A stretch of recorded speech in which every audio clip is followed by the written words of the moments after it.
Friends, कैसे हैं आप सभी। आई होप अच्छे ही होंगे। दोस्तों, मेरा नाम है कोमल। आज हम हमारे चैनल एक ऐसी चौंका देने वाली सच्ची घटना के जिक्र करने वाले हैं जिसमें जिसकी हत्या होती है वो जिंदा निकलता है।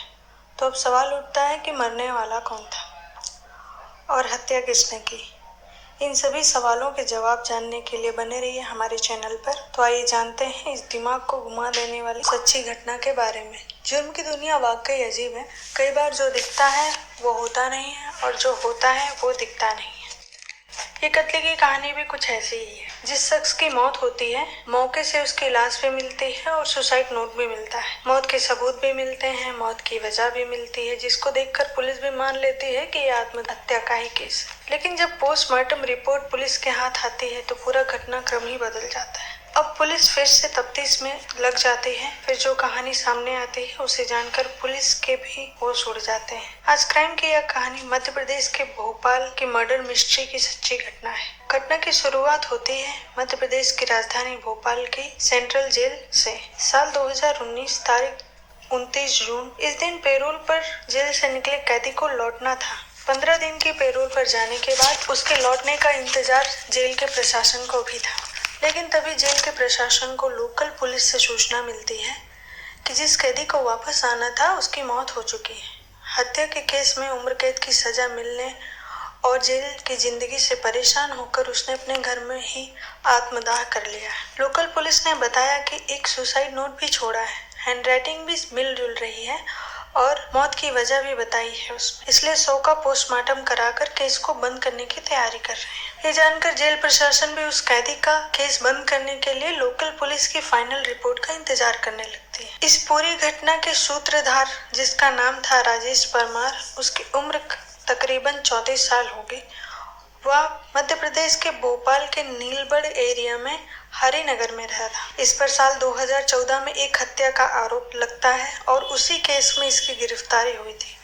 साल 2016 तक ये जेल में रहता है और भोपाल की सेशन कोर्ट ने इसे आजीवन कारावास की सजा सुनाई थी, जिसके बाद से ये जेल में ही था। कुछ समय बाद इसके पिता की मृत्यु हो जाती है और जिसकी वजह से इसे 14 दिन की पैरोल मिल जाती है और इसीलिए 15 जून 2016 को पैरोल पर बाहर आ जाता है और 29 जून को इसकी पैरोल खत्म होती है, जिसकी वजह से इसे वापस जाना था। लेकिन तभी 29 जून की सुबह ही उसके घर से आग की लपटें निकलने लगी, जिसे देखकर आसपास के लोगों ने पुलिस को सूचना दी। थोड़ी ही देर में लोकल पुलिस और फायर ब्रिगेड की गाड़ियां मौके पर पहुंच जाती। आग बुझाने पर देखा गया कि एक युवक पूरी तरह से जल चुका था। चेहरा और शरीर पूरी तरह से जल चुका था।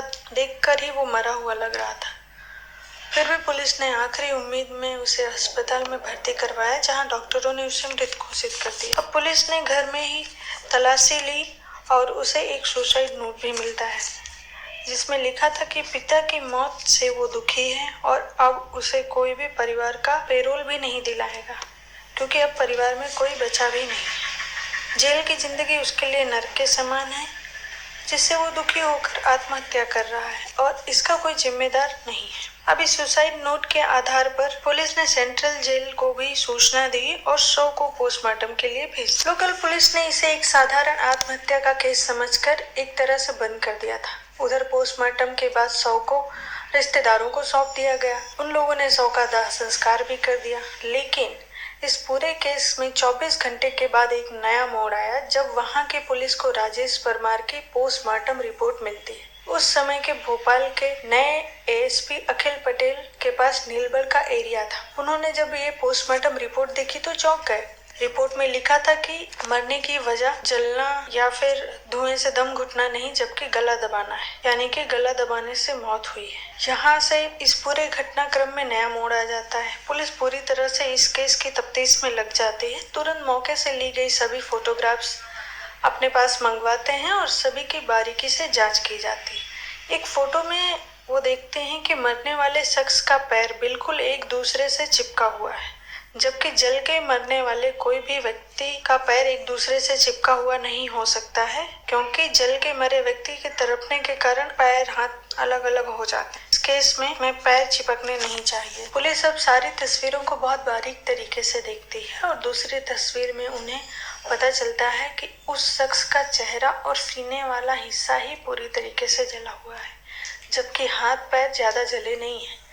अजीब तरीके से मुड़े भी हैं। इससे शक यही होता है कि कहीं हाथ और पैर को बांधकर उसे जला तो नहीं दिया गया। अब इसका पता लगाने के लिए एएसपी अखिल पटेल अपनी पूरी टीम के साथ मौके पर जाते हैं। घटना स्थल को बारीक से देखते हैं, फिर आसपास के लोगों से पूछताछ करते हैं तो पता चलता है कि घटना के एक दिन पहले राजेश परमार को 1-2 लोगों के साथ देखा गया था। अब पुलिस केस फाइल बंद करने के बजाय उसे फिर से खोलती है और जांच शुरू कर देती है। पुलिस को ये शक हुआ था कि जिसकी मौत हुई है उसकी पहले गला घोंटकर हत्या की गई है, तो यहाँ पुलिस ये सोचने पे मजबूर हो जाती है कि अगर राजेश परमार को सुसाइड ही करना था तो पहले उसकी गला दबाकर हत्या क्यों की गई। अगर किसी ने गला दबाया तो वो कौन था। अब पुलिस के सामने ये भी सवाल था कि ऐसा तो नहीं है कि मरने वाला शख्स राजेश परमार ना हो। अगर ये राजेश परमार नहीं था तो वो शख्स कौन था। इन सब सवालों के जवाब जानने के लिए पुलिस ने राजेश के मोबाइल नंबर का पता लगाया। राजेश का एक नंबर मिला जो जेल से आने के बाद एक्टिव था लेकिन अब बंद था।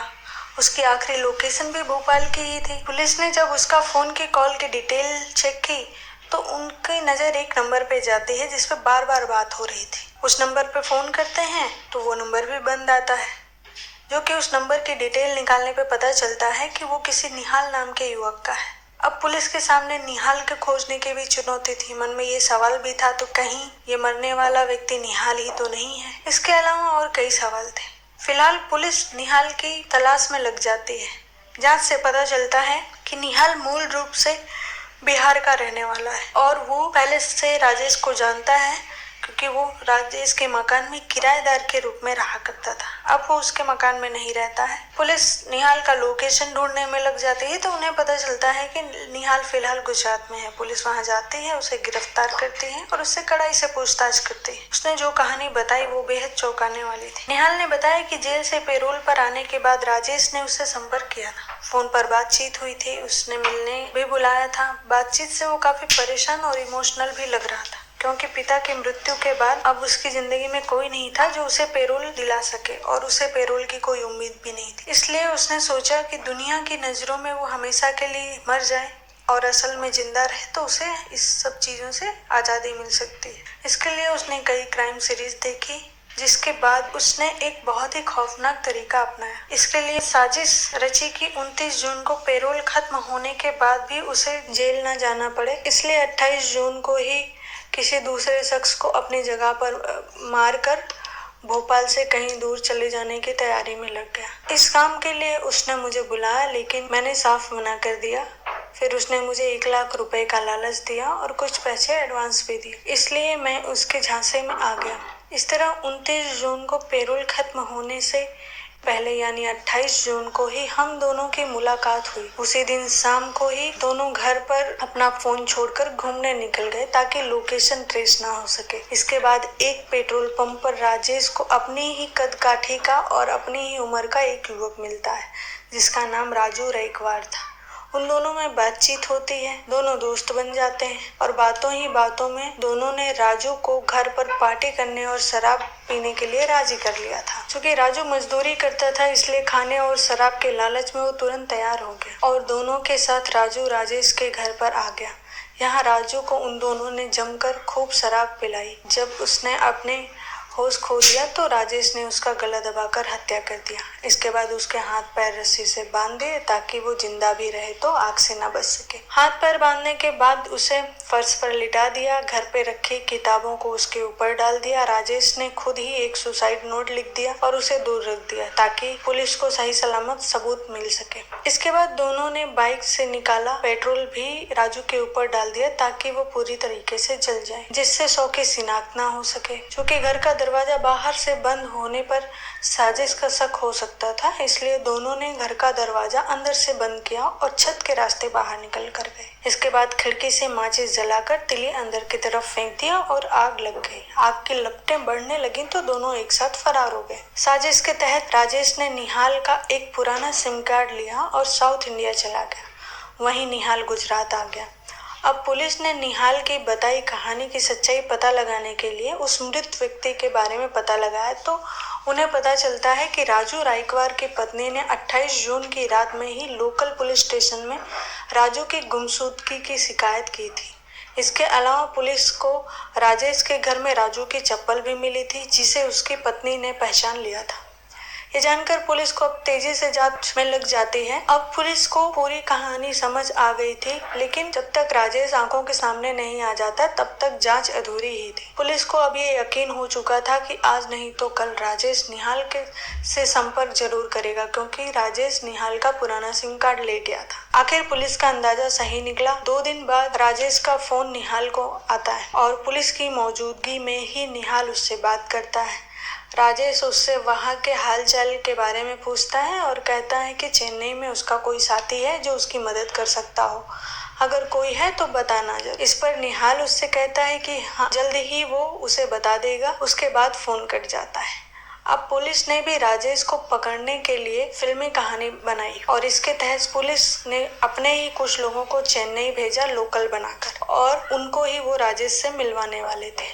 निहाल ने राजेश को चेन्नई में रहने वाले अपने दोस्त का जिक्र करते हुए उसका फोन नंबर शेयर किया, जिसके बाद राजेश ने पुलिस वालों को ही निहाल का दोस्त समझकर बात की और मिलने गया। जैसे ही राजेश ने लुंगी और माथे पर तिलक लगाए 2 युवकों को निहाल का दोस्त समझकर मदद मांगने पहुंचा, तभी उसे पकड़ लिया गया। इस तरह पुलिस ने एक ब्लाइंड मर्डर केस का खुलासा करते हुए 8 जुलाई 2019 को पूरे केस को मीडिया के सामने लाया। इस केस के बारे में खुद आईपीएस अखिल पटेल कहते हैं कि ये केस कानून की आंखों में धूल झोंकने वाला था, लेकिन जब बारीकी से केस की जांच हुई तो पूरा सच सामने आ गया। इसके बाद राजेश फिर से सलाखों के पीछे भेज दिया गया और निहाल पर भी आईपीसी की धारा 120B के तहत आपराधिक षड्यंत्र में साथ देने और 302 के तहत हत्या के संगीन अपराध में जेल भेज दिया गया। मामले की सुनवाई अभी भी चल रही है।